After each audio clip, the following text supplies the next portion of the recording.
Hey everyone, welcome back. Thanks for joining us for the second part of our story. Let's jump right back in. The next morning, still dark at 4:30 a.m., I quietly got up. She was still asleep, curled around her phone like it was a second pillow. I got dressed, went into Lily's room, and gently lifted her from her crib. She stirred but didn't cry. I whispered soft reassurances, kissed her forehead, and carefully bundled her into the car. My mother opened the door in her robe, rubbing the sleep from her eyes. "Mark, is everything all right?" I spoke very little, giving her just enough information to understand this wasn't just a casual visit. "It's serious, Mom. I need to handle some things today. Can Lily stay with you?" She watched me for a moment, really watched me, then nodded. "Of course. Don't worry about anything. Do what you need to do. God bless her." She didn't cry, didn't make me explain it all, just took her granddaughter into her arms and whispered, "You're safe with Nana." Instead of going to the job site as usual, I drove straight to my office. I sat at my desk and made 3 phone calls. The first was to Dan, my lawyer friend who handled all my contracts. When I told him what was happening, he didn't hold back. "Mark, old friend," he said. "You need to protect yourself and Lily immediately. Olivia has already shown she's willing to put her desires ahead of her daughter's well-being." My second call was to my bank. I made an appointment for that afternoon. The third was to a security firm one of my clients had recommended. They answered right away, and I explained I needed a full installation, covering common areas, nothing intrusive, all completely legal. I wasn't trying to spy. I just needed evidence in case things got ugly. Dan had been clear. Document everything. Every screenshot, every penny spent supporting her lifestyle, every hour you worked while she was up all night with her online buddy. Courts usually favor the mother, but if you can show her disengagement and your stability as a parent, you have a real chance at primary custody. That hit me hard, because it wasn't just about me anymore. It was about Lily. The security cameras were installed the very next day, legally and without a hitch. When I told Olivia, I just said, "It's for security. With how things are these days, it's just smart to have some coverage." She barely looked up from her phone, rolling her eyes. "Whatever," she muttered, her thumbs still tapping away.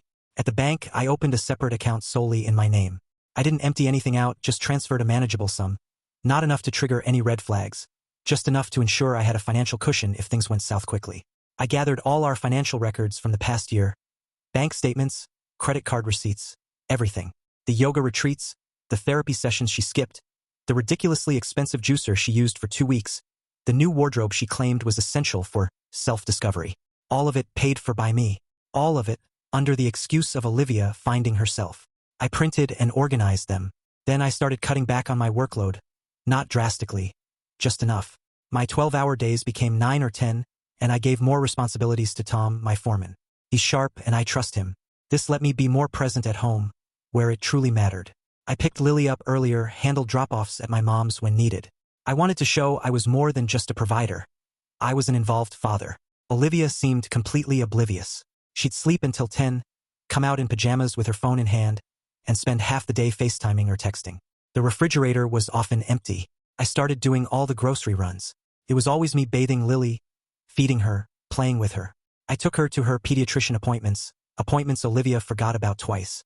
Meanwhile, I kept meticulous records, noting every night what I did and what Olivia neglected, with timestamps and observations. If this ever went to court, I wanted an irrefutable picture. The most heartbreaking part. Lily would go to her mother, arms outstretched, saying "Mama," and Olivia, still laughing into her FaceTime conversation with Leo, would just pat her on the head and murmur, "Go play, sweetheart." She just ate at me. One evening, walking through the kitchen, I overheard her talking on her phone. "Once I sort out the logistics, I can come visit you." Mark is completely clueless. He thinks this separation is temporary. He's still sleeping in the guest room like an obedient little boy. That was it. That was the moment everything became absolutely clear. This situation was beyond fixing. I wasn't going to be her fallback option.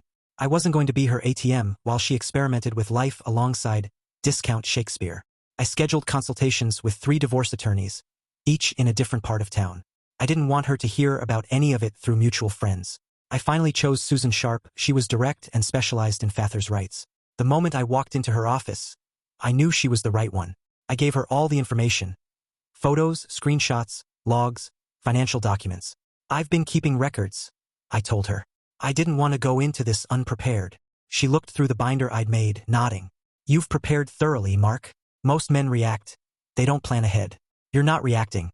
You're building a case, and that will be crucial." We started strategizing quietly, carefully. To top it off, I also started therapy. Not because I thought it would save our marriage, that was long gone, but because I needed it formally documented. I needed a professional to confirm, this man is actively working on himself. And honestly, it helped. Talking about the turmoil, the betrayal, the gaslighting, it helped me clear my thoughts. Dr. Chun didn't sugarcoat anything.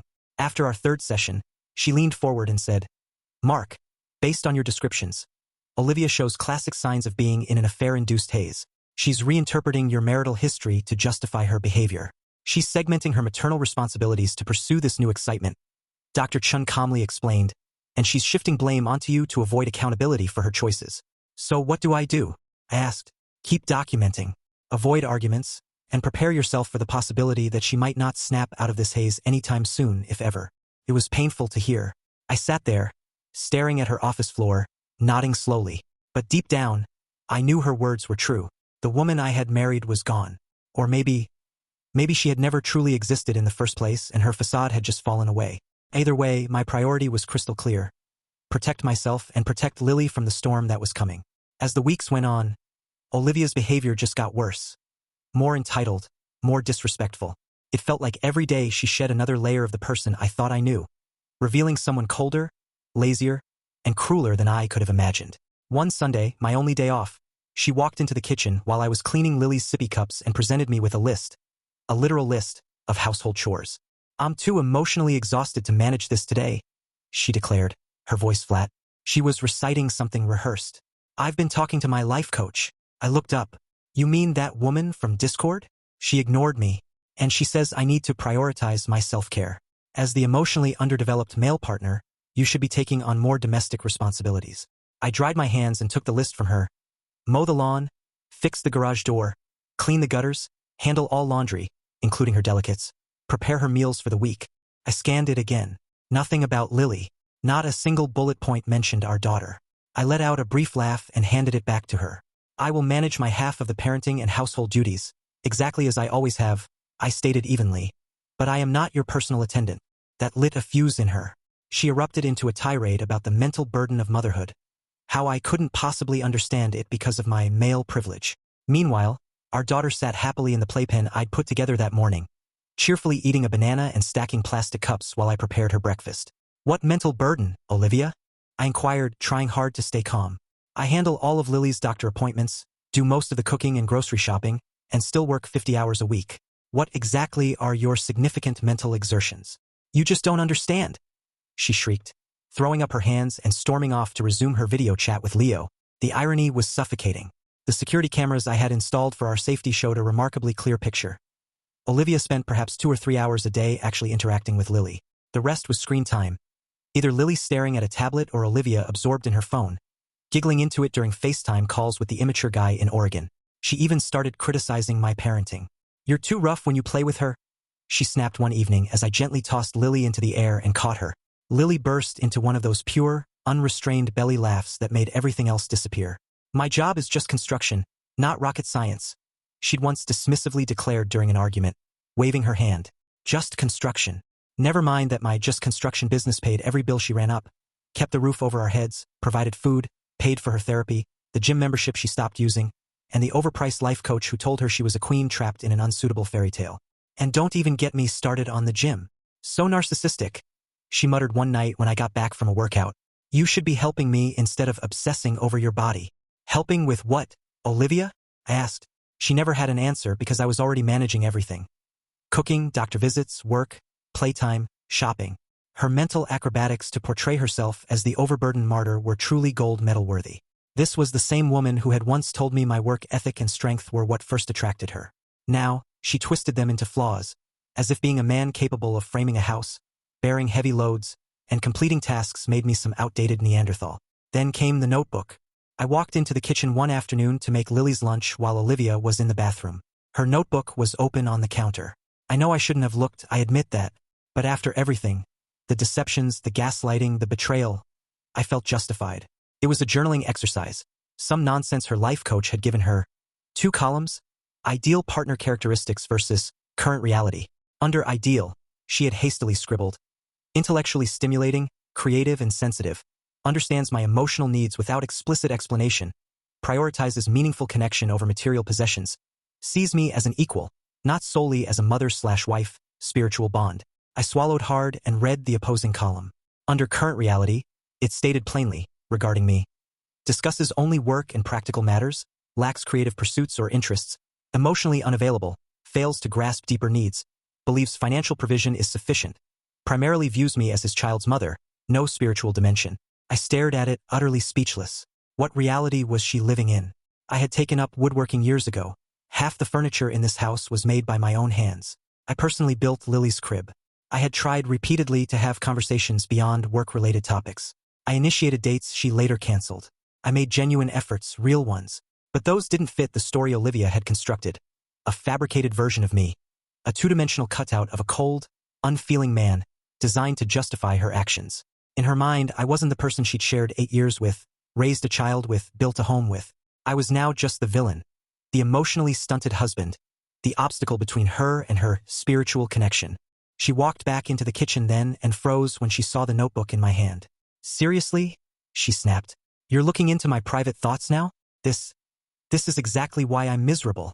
You completely disrespect my boundaries." I slowly closed the notebook and met her gaze. "Respect is a two-way street, Olivia," I stated calmly.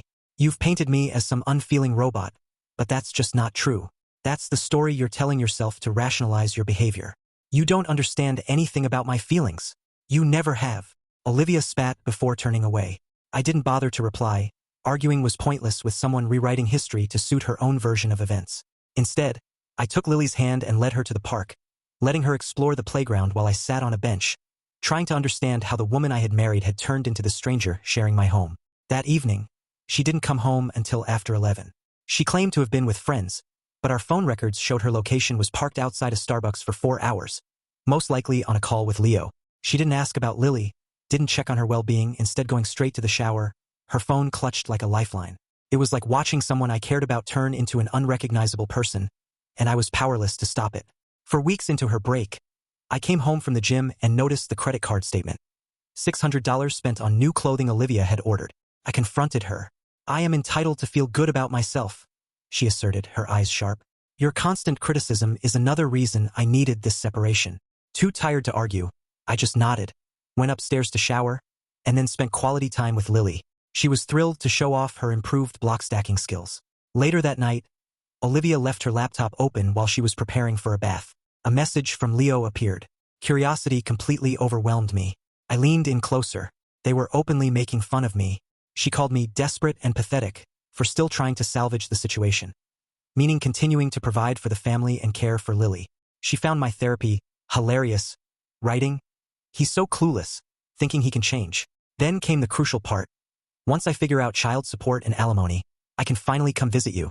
His business did really well last year, so I expect a substantial payout. I've been researching. Oregon law favors mothers. I'll file once I'm there with Lily. He'll have to pay for us to live near you." Something inside me just snapped, not with anger, but with absolute clarity. I took pictures of the conversation and closed her laptop. She came out of the bathroom wrapped in the plush robe I'd bought for her Christmas gift. I sat calmly at the kitchen island. "Enjoy your bath?" I asked quietly, trying my best to stay perfectly composed.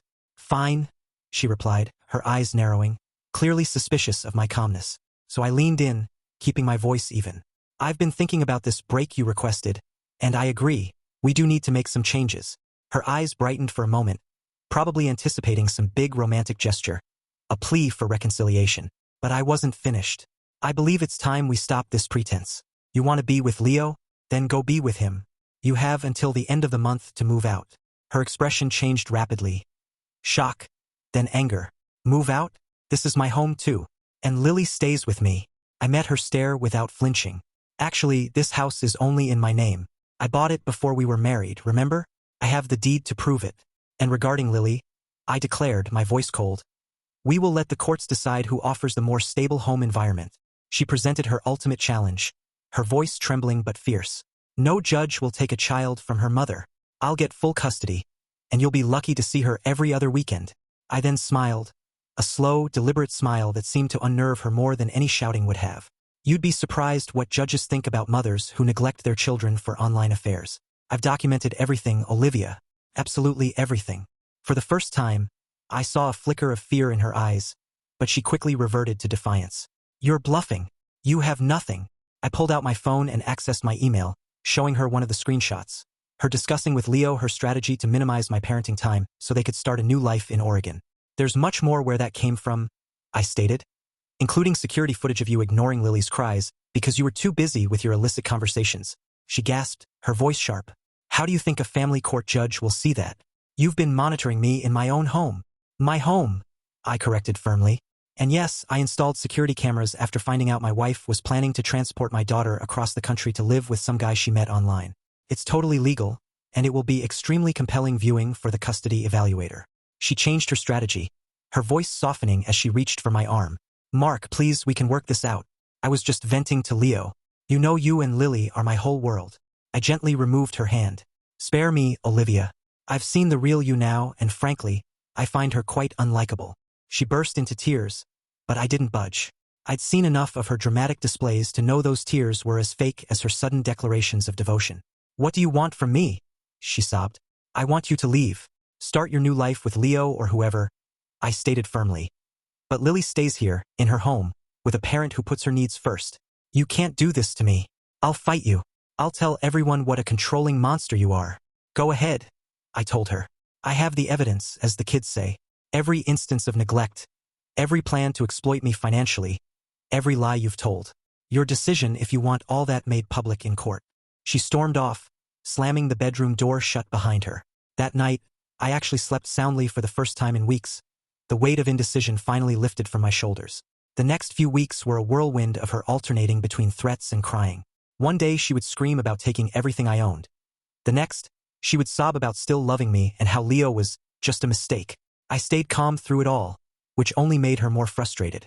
Why aren't you fighting for me? She demanded once. Because you are no longer worth fighting for, I replied simply.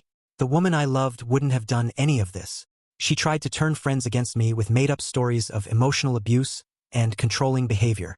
Most of them saw through it, especially once I calmly showed them the evidence of what had really happened. Even her parents contacted me, apologizing for her behavior after she tried to play the victim to them. We raised her better than this, her father said, genuine confusion in his voice. We don't know what's gotten into her, but we want you to understand we support you and Lily. True to my word, I filed for divorce and sought primary custody of Lily. Olivia was absolutely stunned when my lawyer presented the proof of her neglect. Security footage showing her ignoring Lily's cries while talking to Leo, screenshots revealing her eagerness to be free of mom duties, text messages complaining about how motherhood was ruining her life. Judge Evelyn Hayes was particularly unimpressed when my lawyer detailed Olivia's plans to uproot Lily and move across the country to live with a man she had never even met in person. Ms. Miller, the judge articulated, peering over her spectacles. This court's primary concern is the welfare of the minor child. Your communications indicate a disturbing disregard for your daughter's stability and emotional requirements. Olivia tried to argue she had suffered from postpartum depression and that I hadn't been supportive, but the timeline just didn't add up. Lily was over a year old when the affair started, and there was plenty of evidence showing my consistent efforts to support her parenting while she was emotionally checked out. Ultimately, the judge granted me primary physical custody of Lily.